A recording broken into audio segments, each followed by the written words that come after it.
안녕하세요. 독자와 한결의 소통, 독한 소통 진행을 맡은 최유나, 임지선입니다. 네, 여러분 저희가 2회째 방송을 했는데요. 방송해보니까 15분이 결코 긴 시간이 아니더라고요. 그래서 오늘은 바로 본론으로 들어가 보도록 하겠습니다. 지난주에도 또 이번 주에도 여러분들이 온 오프라인상에 여러 의견을 많이 보내주셨어요. 그중에 딱 하나만 이제 선정을 해서 말씀을 드리겠습니다. 6월 30일 인터넷 한겨레에 실린 기사죠. 서울 고교 교사 71% 자사고 교육의 부정적 영향이라는 기사입니다. 어떤 내용이었죠? 전국 교직원 노동조합 서울지부가 이제 서울에서 근무하는 고등학교 교사들을 대상으로 설문조사를 해본 거예요. 자사고에 대해서 어떻게 생각하느냐. 그래서 71%가 자사고가 교육에 부정적인 영향을 미친다 이렇게 답변했다는 설문에 대한 기사입니다. 네, 근데 보면은 사실 일반적인 설문조사 보도 같은데 유독 좀 비판을 받았어요. 어떤 부분이 좀 문제가 됐는지 댓글로 먼저 살펴보도록 하겠습니다. 한번 읽어주시죠. 네, 제 음성 변조로 읽어보겠습니다. 네. 제목이 이상하다. 전교조 교사를 대상으로 한 설문조사가 마치 전체 교사의 의견인 것처럼 교묘하게 조작하고 있지 않은가. 이렇게 조작하고 공작하는 걸 보니 한겨레 기자의 수준도 옛날보다 많이 낮아진 듯하다. 정론직필 좌우 치우치지 말고 사실을 써라.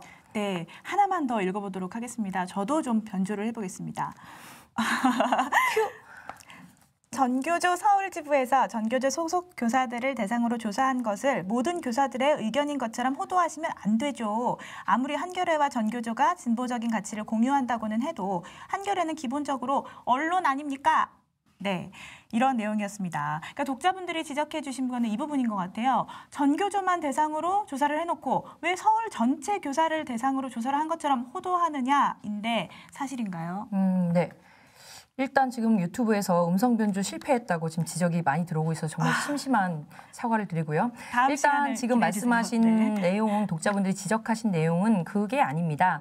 이게 이제 전교조가 전교조 소속 조합원을 대상으로 조사한 게 아니라 교육청 메일을 통해서 서울시내 전체 교사한테 설문 이메일을 보낸 거예요. 그래서 받은 거고요. 이게 교육청 업무 메일 시스템이라는 메일 시스템이 있는데 여기를 통해서 설문을 뿌렸고 거기에 이제 서울시 교사 고등학교 교사들 1,418명이 참여를 한 겁니다.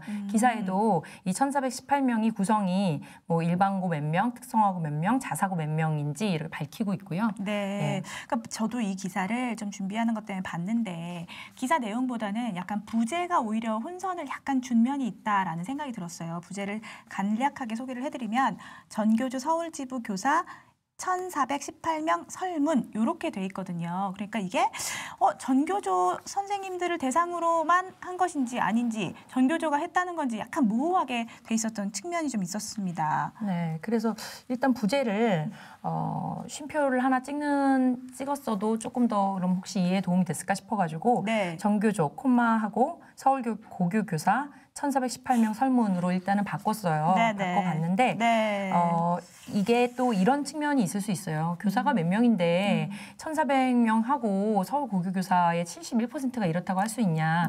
이게 늘 설문조사에 대한 기사가 나갈 때 딜레마예요. 이게 맞습니다. 사실 1,400명을 조사해서 회신을 받은 거는 적은 건 아닌데 이제 서울 시내에도 고등학교 교원수가 2만 명 정도가 되다 보니까 대표성이 있느냐. 거기에다가 굳이 무슨 페널티가 있는 것도 아닌데 회신을 한 사람들은 좀 그런 생각을 갖고 있는 사람들 아닐까 이런 생각이 있는데요. 예를 들어 서울 시민의 대상으로 해서 어떤 설문을 진행할 때도 그게 굉장히 그렇게 많은 숫자를 전수조사하기가 어렵거든요. 그래서 늘 응답을 해준 그 응답자 중에 몇 %에 대해서 설문 결과가 나오기 때문에 그런 점에 대한 좀 자사고 문제가 또 워낙 지금 핫 이슈다 보니까 그런 게 있는 것 같아요.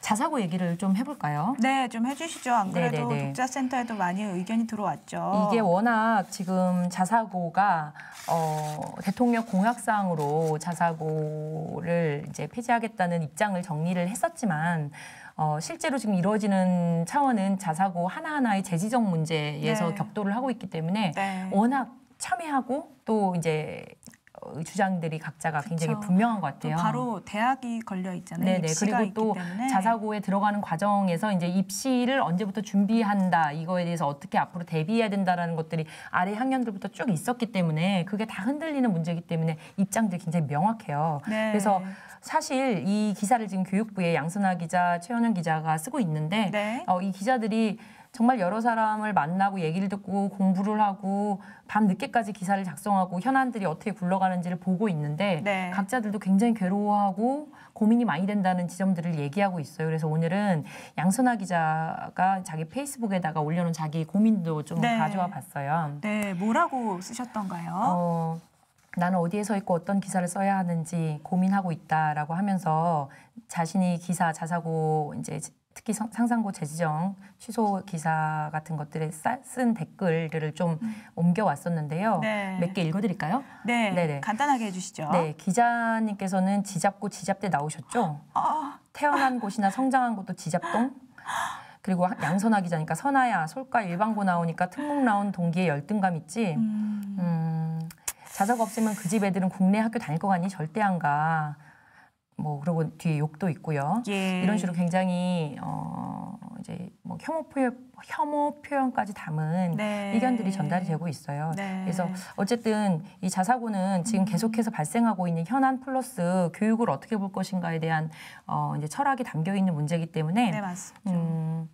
계속해서 이제 정부에서 이제 내놓는 입장도 있고 우리 각 시도 교육감들이 내놓는 의견도 있고 네. 실제로 벌어지고 있는 정책적인 결정들도 있고 하니까 계속 보도를 지켜보는 것이 좋을 것 같습니다. 저희 쪽에서는 최대한 다양한 기사로 이 쟁점들을 정리하기 위해서 뉴스 AS나 아니면은 친절한 기자들 같은 포맷으로 여러 개를 내놓고 있으니까요. 네. 좀 지켜봐 주시면 좋겠고요. 네. 지금 저희가 댓글 몇 개를 읽었는데 지금 이런 말씀을 드릴 시간이 되는지 잘 모르겠는데 제가 참여소통 데스크를 맡고 독자들이랑 소통의 면을 좀 넓혀가면서 요즘 고민이 좀 되는 게 있어서 네. 약간 허심탄회하게 말씀을 드려볼까 싶은 게 있어요. 네. 네네.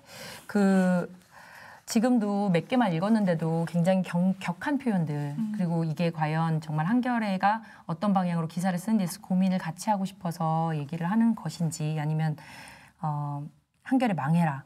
아니면 최근에 제가 독자한테 직접 들은 말로는 한겨레는 저주할 가치조차 없는 곳이다. 뭐 이런 얘기들이 있었어요. 네. 그런데 이런 말들 아주 강렬한 그 감정을 표현하는 말들을 들을 때면 어떻게 보면은 같이 한겨레라는 것의 가치를 같이 지향하면서 모여서 우리가 언론사를 그리고 기사를 써나가는 사람들이 모여 있는 곳인데요. 그 사람들을 향해서 굉장히 말을 많이 함부로 하는 것이 아닌가. 한겨레를 또 아주 이제 깔보는 표현으로 마치 기레기와 비슷한 어떤 표현들도 있죠. 네. 그런 것들이 사실 이렇게 상처를 주는 방식이 어떤 것을 위한 것인가 그런 생각이 들 때가 있어요. 이게 제가 또 이런 얘기를 하는 게 또 불쾌하게 느껴지시는 분들도 있을 거고 저는 그분들한테도 지금 유튜브를 통해서도 댓글로도 많이 주셔도 네. 되는데요. 고민이 됩니다. 그런 부분들이. 네. 맞아요. 이게 소통 데스크라는 직무가 전혀 쉽지 않기 때문에 이런 얘기를 해주시는 것 같고 그런데 저희가 시간이 많이 없기 때문에 네, 안 그러면 우리가 독자의 소리를 들어볼 수가 없습니다. 예. 독자의 소리를 먼저 들어보겠습니다. 이번 주 독자는요. 한겨레 20년 독자고 주주이고 또 오마이뉴스 시민기자입니다. 저랑 13분 통화를 했는데요. 쓴소리, 단소리, 약이 되는 소리 다 해주셨습니다. 먼저 들어보겠습니다. 한겨레 독자 정도 되면은 나가고 싶어도 못 나가는 국회의원들이 무슨 일을 하는지는 다 압니다. 한겨레가 이 아까운 지면을 한 면을 통틀어서 이렇게 한 거는 좀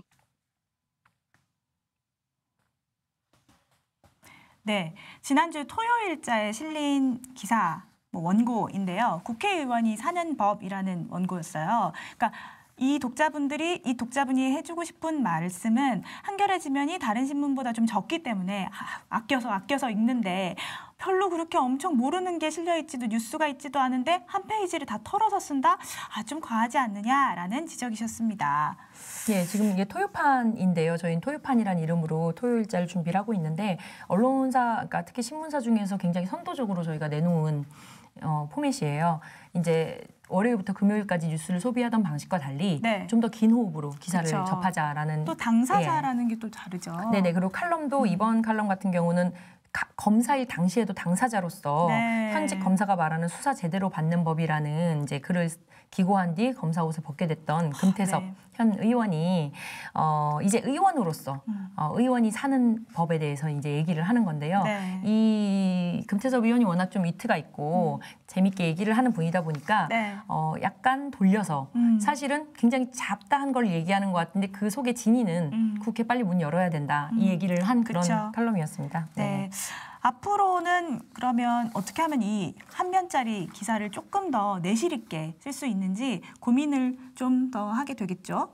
네네. 뭐 이제 읽는 사람에 따라서 뭐 어떤 부분에 있어서는 이렇게 길게 한 면을 다 갈 필요가 있냐 이런 의견도 있을 수 네네. 있는데요. 근데 지금 예. 보니까 댓글 보니까 토요판 좋죠라는 라비나 킴님의 댓글도 있었어요. 그러니까 네네. 이게 약간 호불호가 좀 있는 지면인 것 같더라고요. 그죠? 네네. 저희가 뭐 저기 좋은 의견만 좋아하는 건 아닙니다. 네. 절대. 이번에는 간만에 달달한 칭찬의 소리를 한번 들어보도록 하겠습니다. 이것도 들어볼게요. 베트남 현지에서 어떤 경로를 통해서 하여튼 이 기사를 접했나 봐요. 삼성이 얼마나 악랄하게 수설료를 방해하고 노동자 인권을 탄압해가지고 해외에서 얼마나 욕을 먹고 있는지 그런 얘기를 하더라고요. 이제 이런 거 달아주는 거는 역시 저기 한겨레밖에 없다. 네, 지난달부터 저희 탐사팀 기자들이 삼성의 국외 공장에서 일하는 해외 노동자를 대상으로 취재를 했었죠. 그거를 지금 연속으로 보도를 하고 있는데 이 독자분의 지인께서 이 기사를 베트남에서 보시고 연락을 주셨다고 해요. 그래서 이런 거 쓰는 언론은 한겨레밖에 없다. 이렇게 칭찬을 해주셨는데 이 얘기를 듣고 제가 기분이 좋아서 탐사팀의 이재현 기자에게 저 뒤에도 나와 있습니다만 네, 카톡을 보냈습니다. 그랬더니 이재현 기자가 너무 힐링이에요 라는 얘기를 해줬어요. 지금 카카오톡 PPL 하신 건가요? PPL 언제나 환영합니다. 자, 그래서 이런 얘기들이 사실 이런 해외 취재 같은 경우는 굉장히 하는 말로 맨땅에 헤딩이라고 하죠. 가갖고 실제 노동자들 단 한 명도 접촉하지 못할 위험성을 안고 가는 그런 취재라서 가는 과정에서 내가 지금 제대로 하고 있는 것이 맞나 또 현장에서 그리고 또 이 취재가 끝난 뒤 긴 집필 과정에서 굉장히 스트레스를 압박감을 많이 받게 돼요. 맞습니다. 그런데 독자분들이 이런 의견을 주셨을 때는 정말로 뭐 최윤아 기자한테 말하기 위해서 힐링이다라고 얘기한 게 아니라 정말 많은 기자들이 이런 부분에서 힘을 얻고 그런다는 점을 말씀드리고 싶습니다. 네, 여기 지금 그 유튜브 댓글을 보니까 새끼 발가락님께서 츤데레 독자님 이렇게 쓴약도 주고 단약도 주고 하신다고 츤데레 독자님이라고 사실 이분이 주주 독자시잖아요. 네, 그렇죠. 저희가 누구보다 감사한 분들이에요. 맞아요, 사실 주주 독자 의견은 어떤 독자 의견도 소중하지만 주주 독자님들의 의견은 같은 가족으로서 얘기하는 그런 차원이기 때문에 정말 소중하게 듣고 있습니다. 알겠습니다. 좋은 얘기는 여기까지만 듣고 마지막으로 약이 되는 소리 들어볼게요. 좀 재밌는 한 코너라도 건강 요즘 고령화 사회인데 건강에 대해서 조그만 코너라도 좀 끊임없이 계속 사람이 그 스크랩에서 모을 정도가 되는 그런 정도라도 독자를 늘려갈 수 있는 그런 좀 지면을 만들었으면 좋겠어요. 네. 이제 건강 관련해서 그리고 건강은 이제 하나 예로 들으면서 좀 이렇게 막 읽으면서 효용감 있고 내가 진짜 나 원래 궁금했고 이런 거는 스크랩할 정도가 되는 그 정도의 콘텐츠가 있었으면 좋겠다. 작은 코너라도 좋으니까. 네, 그렇죠. 그런 말씀이시죠. 그래서 건강 코너는 저희 한겨레에 이제 의료 전문 기자가 있습니다. 김양중 기자가 있고요. 건강면을 오랫동안 아주 다양한 이제 것들을 해왔는데 지금 그 건강면은 잠깐 없는 상태예요. 그래서 그거 외에 건강면이 꼭 있지 않아도 건강 콘텐츠를 다양한 방식으로 좀 만들어 보겠다 그런 의지를 제가 확인하고 왔고요. 건강 콘텐츠뿐만이 아니라도 내가 이런 부분에 좀 코너가 있어갖고 진짜 스크랩할 정도로 가치가 있는 그런 게 있었으면 좋겠는데 이런 건 지면으로도 있고 디지털로도 있고 심지어 이제 영상으로도 있으실 텐데요. 의견을 주시면 저희는 늘 기획을 고민하고 있으니까 의견을 주시면 정말 감사하겠습니다. 알겠습니다. 벌써 15분이 다 갔고요. 정말요? 네, 저희는 다음 주 수요일을 기약할 수밖에 없을 텐데 나도 이 얘기를 한겨레에 꼭 전하고 싶다. 나도 한겨레에 너무 궁금한 게 있다 하시는 분들은 독자센터 1566-9595 이메일 publiceditor@한이.co.kr 또 유튜브 여기 댓글, 페이스북 DM으로 연락 주시면 됩니다. 끝인사를 아주 간단하고 임팩트 있게 하나 해주시죠. 예. 제가 오늘 너무 이렇게 이런저런 얘기 두서없이 많이 했는데요. 좀 허심탄회하게 한다고 주절거리였던 건데 사실 소통이라는 거 알맹이는 없으면서 기름만 반질반질하게 칠하고 웃는 얼굴로 한다고 소통이라고 생각하지 않거든요. 그 알맹이에 대해서 계속 고민하고 있는 과정이고 독자분들 같이 해주셨으면 좋겠습니다. 네, 알겠습니다. 그러면 바로 뉴스룸톡으로 보시면 되겠습니다. 감사합니다. 감사합니다.